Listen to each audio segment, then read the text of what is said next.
There's a story about a monk who lived alone in a small hut at the edge of a forest.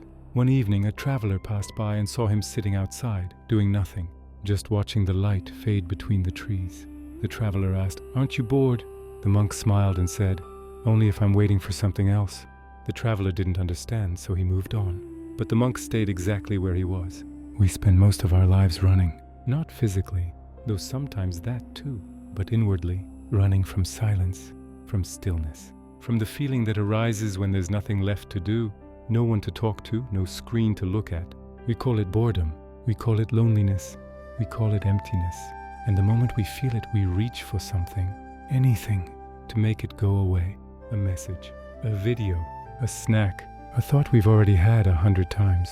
It doesn't matter what it is as long as it fills the space. But the space never really gets filled, it just gets covered.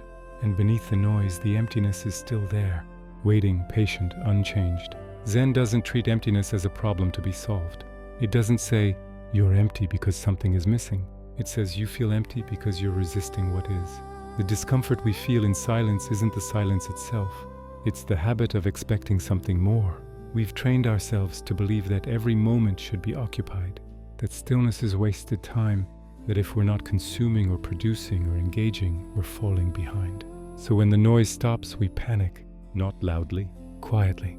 A small inner tightening, a restlessness that says, "Do something, anything, just don't stay here." And we obey, we scroll, we distract, we move on before we've even arrived. But what if we didn't? What if just once we let the boredom stay? What if we sat with the loneliness without trying to fix it? What if we allowed the silence to be exactly what it is? Not a void, but a space. Not empty in the sense of lacking, but empty in the sense of open, clear, available. This is what Zen calls sitting with what is. Not as a technique, not as self-improvement, just as the most honest thing we can do. When we stop running, something shifts.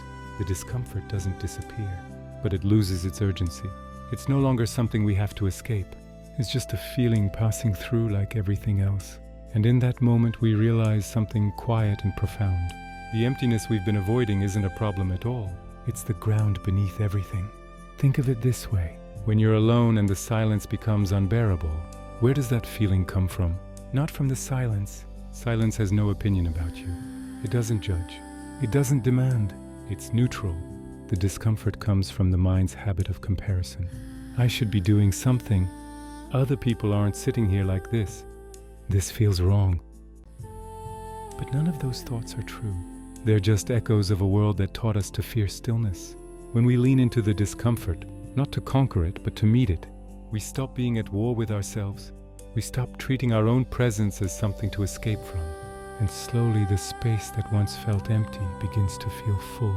Not full of content, full of presence, full of breath, full of the quiet awareness that was always there, underneath the noise.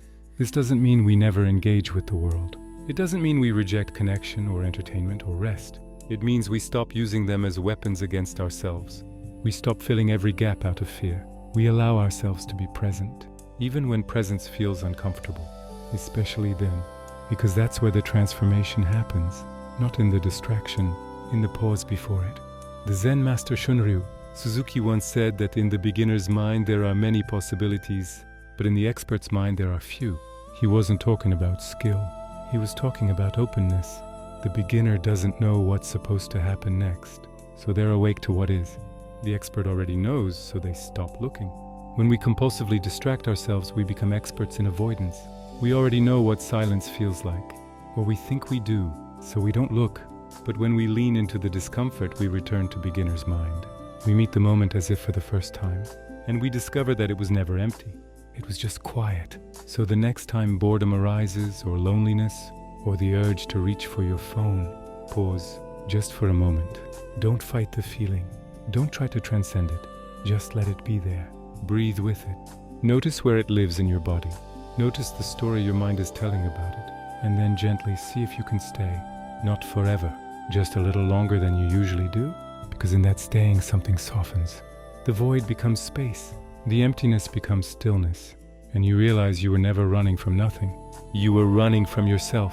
The monk wasn't bored. He was just there, and that was enough. If you choose to follow this channel, it truly helps me keep creating and improving these reflections.